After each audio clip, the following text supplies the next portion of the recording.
Hello ဒီနေ့ Hannah ရဲ့ daily vlog လေးကိုလိုက်ကြည့်ပေးကြပါအောင်နော်ဒီနေ့တော့ snack review လေးပေါ့နော် power လေးအဲ့တော့ဒီနေ့ကတော့နာဘာဒီစားမှာဖြစ်ပါတယ်ရှင်အဲ့တော့ဒီနာဘာဒီစားမှာတော့ဘာရန်စားနေတာပေါ့နော်ဒီရဲ့ mini vlog လေးရဲ့မှာဆိုရင်တော့မုတ်စားမယ်ပေါ့နော်မုတ်စားချမ်းမှာပါရှင်အဲ့တော့ Hannah တို့ကအခုဖောက်မယ်မုတ်လေးကိုဖောက်မယ်အဲ့တော့မုတ်ဖောက်ပြီးပြီဆိုတော့ဟိုစားကြပါမယ်နော်အဲ့တော့အရန်တော့စားကောင်းကြတယ်နော်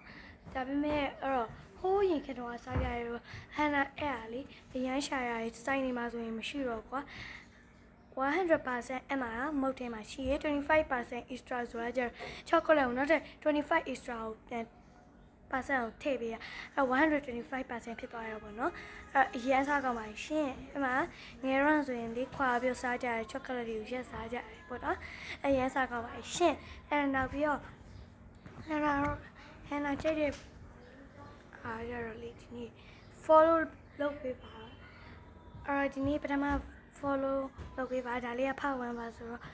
နောက်ခါကျရင်ဖတ်2လေးလုပ်ပေးမယ်ဒါဆို bye bye